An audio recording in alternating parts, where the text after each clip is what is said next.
Hi అండి, welcome back to our channel Abhi Srivani blogs and daily lifestyle. ఈరోజు అయితే దోశపిండి తయారీ విధానం చూపిస్తున్నాను. ఇక్కడైతే ఒక గ్లాస్ మినపప్పు, 2 గ్లాసుల బియ్యం అయితే తీసుకున్నాను. సన్న బియ్యం ఇవి, దొడ్డు బియ్యం అయితే లేవు. రేషన్ బియ్యం తీసుకుంటే ఇంకా దోశలు అయితే బాగా వస్తాయి. దాని తర్వాతనైతే ఒక హాఫ్ స్పూన్ అయితే మెంతులు అయితే తీసుకున్నా. ఇక్కడ 2 గ్లాసులు అయితే తీసుకుంటున్నాను. ఒక గ్లాస్కి 2 గ్లాసుల బియ్యం తీసుకున్నాను. ఇక్కడైతే నేను నైట్ నానబెట్టుకొని తెల్లారి మిక్సీ పట్టుకుంటున్నా. మధ్యాహ్నం నానబెడదామంటే అసలు గుర్తుకులేదు, అందుకే నైట్ నానబెట్టి తెల్లారైతే మిక్సీ పట్టిన. ఇక్కడ మెంతులు తీసుకుంటున్నా, 1/2 టేబుల్ స్పూను. అటుకులు తీసుకోవచ్చు, సన్న అటుకులైనా దొడ్డ అటుకులైనా ఏవైనా తీసుకోవచ్చు. నేనైతే దొడ్డ అటుకులే తీసుకుంటున్నా. వీటిని మంచిగా 2 సార్లు వాష్ చేసుకొని నైట్ మొత్తం నానబెట్టి తెల్లారైతే మిక్సీ పట్టిన. అదైతే చూపించలేదు, మిక్సీ పట్టింది అయితే వాటర్ పోసుకొని మిక్సీ పట్టుకున్నా అంతే. కన్సిస్టెన్సీ చూసుకొని ఇక్కడ దోశలు ఎట్లా వస్తాయి అనుకుంటారు కదా, నైట్ నానబెట్టి తెల్లారి మిక్సీ పడితే చూడండి మాకైతే మంచిగానే నచ్చినాయి. నేనైతే ఎప్పుడైనా గుర్తుకు లేకపోతే నైట్ నానబెట్టుకొని మార్నింగే చేస్తాం. మనమైతే ఫస్ట్ ఐరన్ తవాకి ఆయిల్ పెట్టుకోవాలి. నేనైతే ఉల్లిగడ్డతోనే ఆయిల్ పెట్టేస్తా. కింద ఉల్లిగడ్డతో పెట్టేస్తే ఇక్కడ నాన్ స్టిక్ ఉంటుంది అన్నట్టు, మనం దోశ వేసినా కూడా అతుక్కోకుండా ఉంటుంది. తర్వాతనైతే దోశ కాలిన తర్వాతనైతే ఇట్లా బ్రష్తోనైతే పెట్టుకుంటా. కొంచెం కాలాలి, కాలిన తర్వాత పెట్టుకుంటా. పచ్చిగుండంగా పెడితే మొత్తం బ్రష్కి అంటుతుంది కదా పిండి. ఇట్లా పెట్టేసుకొని కాలిన తర్వాతనైతే దోశ తీసుకుంటా. చూడండి మంచిగా వస్తుంది దోశ కూడా. మనం నైట్ పట్టుకొని తెల్లారి మిక్సీ పట్టినా కూడా మంచిగానే వస్తాయి. చూడండి ఎంత మంచిగా వచ్చింది దోశ, బాగా వచ్చింది కదా. చూడండి మంచిగా రెడ్గా కాలింది.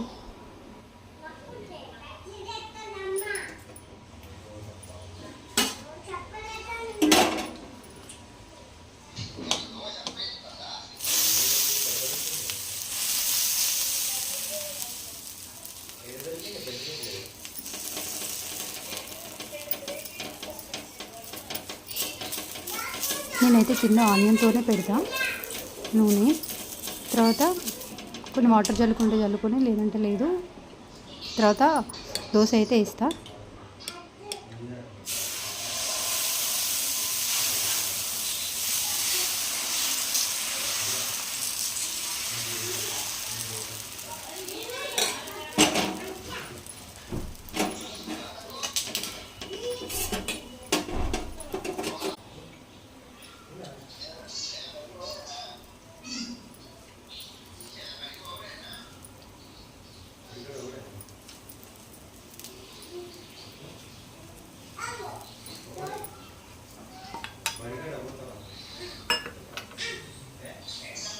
మనం దోశలు వేసేటువంటి మామూలు ఐరన్ తవకి క్యాస్ట్ ఐరన్ తవకి చాలా డిఫరెంట్ ఉంటుంది.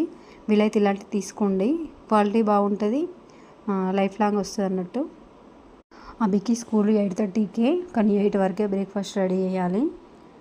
ఇట్లాంటి టిఫిన్ చేస్తేనైతే తొందర తినేసి వెళ్తాడు. అన్నం వండితే మస్తు సతాయిస్తాడు అన్నట్టు. సో అందుకోసమైనా పొద్దున టిఫిన్ చేసుడు అవుతుంది. టిఫిన్ చేయడం, మళ్ళీ మధ్యాహ్నం మళ్ళీ లంచ్ చేయడం అవుతుంది. ఒక 2 తినేసి ఇంకొకటి అయితే స్నాక్స్ కానీ తీసుకెళ్ళిండు. ఇట్లా చేస్తేనైతే స్నాక్స్ మళ్ళీ వేరే కొన్ని పెట్టాలనే ఇబ్బంది అయితే ఉండదు. టిఫిన్ చేస్తేనైతే మళ్ళీ అదే తీసుకొని వెళ్తాడు. టిఫిన్ చేస్తేనైతే బెటర్ అనిపిస్తుంది ఓసారి, కానీ టైం టేకింగ్ బాగా తీసుకుంటుంది దోశ అయితే. మస్తు సేపు అయితే బాగా లేట్ అవుతుంది కదా. చూడండి దోశ ఎంత బాగా వచ్చింది. ఇప్పుడు అవి వెళ్ళిన తర్వాత అయితే మళ్ళీ లంచ్కి కర్రీ అయితే ప్రిపేర్ చేసిన ఫ్రెష్ అప్ అయిన తర్వాత. ఇక్కడైతే కాకరకాయ చూపిస్తున్నా. కర్రీ ఉప్పు వేసి కడుక్కుంటేనైతే కాకరకాయ కర్రీ చేదు లేకుండా ఉంటుంది. 3 టైమ్స్ అట్లా వాష్ చేసుకోవాలి మంచిగా గట్టిగా, అప్పుడే కాకరకాయ చేదు లేకుండా ఉంటుంది అన్నట్టు. మంచిగా ఉంటుంది, మళ్ళీ బాగా చేదు ఉంటుంది. చేదు ఉంటుంది కానీ కొంచెమే చేదు ఉంటుంది, తినాలనిపిస్తుంది అన్నట్టు. చాలు.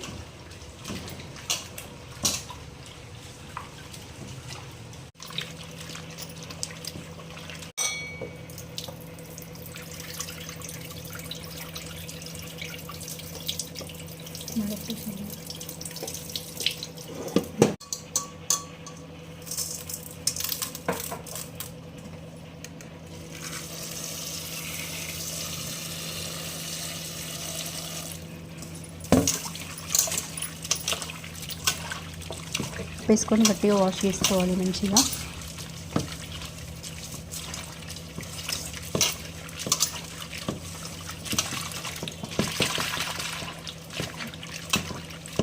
స్టవ్ ఆన్ చేసుకొని ఒక బౌల్ పెట్టుకొని మనం తీసుకున్న కాకరకాయలకు సరిపడా ఆయిల్ తీసుకోవాలి. తర్వాత జీలకర్ర, ఆవాలు అవి వేగిన తర్వాత ఉల్లిపాయలు, పచ్చిమిర్చి, కరివేపాకు వేసుకోవాలి. స్టవ్ కౌంటర్ పైన ఉంటే తీసి పెట్టిన లైటింగ్ బాగాలేదని మళ్ళీ తీసి మళ్ళీ అటే పెట్టేసిన లాస్ట్కి. ఇప్పుడైతే ఉల్లిపాయలు తీసుకుంటున్నా. ఉల్లిపాయలలో మనం ఆయిల్ వేసినప్పుడు కొంచెం సాల్ట్ వేస్తే ఉల్లిపాయలు తొందరగా ఫ్రై అవుతాయి.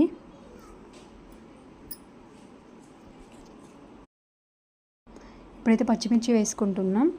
మనం ఉల్లిపాయలు, పచ్చిమిర్చి బౌల్లో వేసుకున్న తర్వాత మంటని సిమ్లో పెట్టుకొని వేయించుకోవాలి. సిమ్లో వేయించుకుంటేనే అవి కూడా మంచిగా ఆయిల్లో ఫ్రై అవుతాయి అన్నట్టు. ఏ కర్రీ చేసినా కూడా సిమ్లోనే పెట్టుకోవాలి. పప్పు చేసుకున్నప్పుడు మంచిగా ఫ్రై అవుతాయి కదా. కాకరకాయలు వేసుకున్న తర్వాత కూడా ఫ్రై అయ్యేంత వరకు కూడా మనం సిమ్లో పెట్టుకొని ఫ్రై చేసుకోవాలి. అట్లయితేనే మంచిగా ఉంటాయి.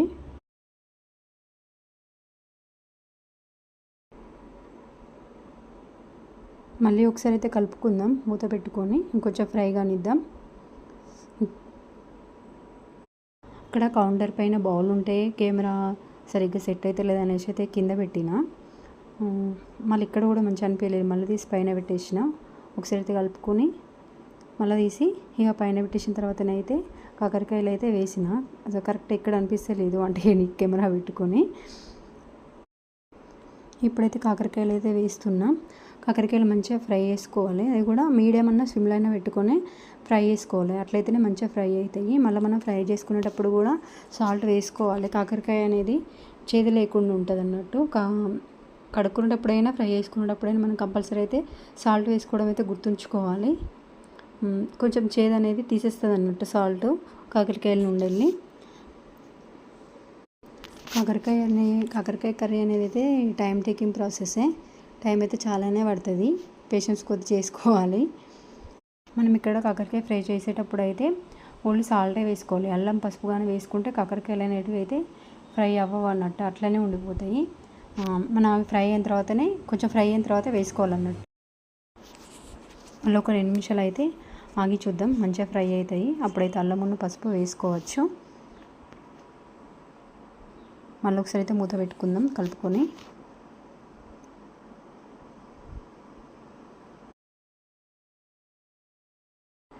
మళ్ళీ ఒక 10 మినిట్స్ వరకు అయితే ఇట్లా అయినాయి. ఏ కౌంటర్ పైన అయితే పెట్టిన స్టవ్ తీసి. ఈ టైంలో అయితే అల్లం వెల్లిపాయ వేసుకోవాలి. అది క్లిప్ మిస్ అయింది. ఇప్పుడైతే వేసుకున్నా, అది కూడా ఫ్రై అయింది అన్నట్టు. ఆ క్లిప్ మిస్ అయింది. చూడండి అయితే మంచిగా ఫ్రై అయింది, దగ్గరికి అయింది. ఇంత ముందు కలర్కి ఇప్పటికి ఎంత డిఫరెంట్ ఉంది. ఇక దీని తర్వాతనైతే కలుపుకున్న తర్వాతనైతే టమాటాలు అయితే వేసుకోవాలి, లేకపోతే పూర్తిగా అడుగంటుకుపోతుంది అన్నట్టు. టమాటాలు వేసుకోవాలి. టమాటాలు అయితే వేసుకుని ఇక్కడ మళ్ళీ ఒకసారి కలుపుకోవాలి.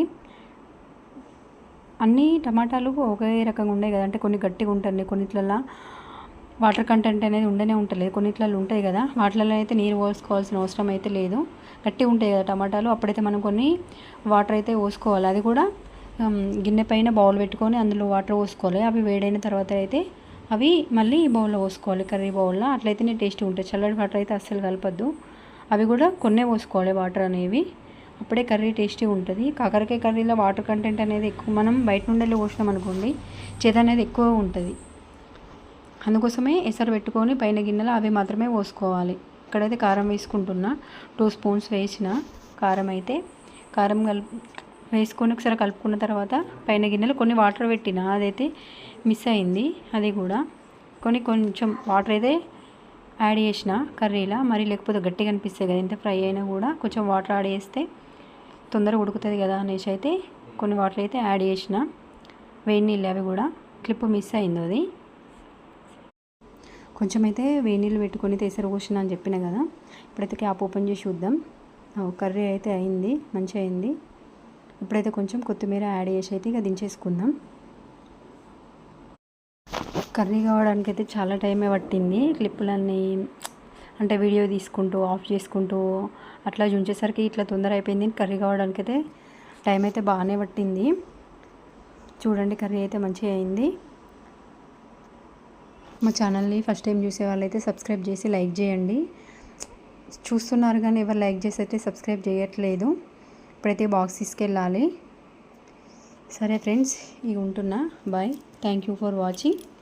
బాక్స్ తీసుకెళ్ళాలి కబ్బికి. మేమైతే అన్నం తినాలిగా. ఈరోజైతే రైస్ కాకరకాయ. బాయ్.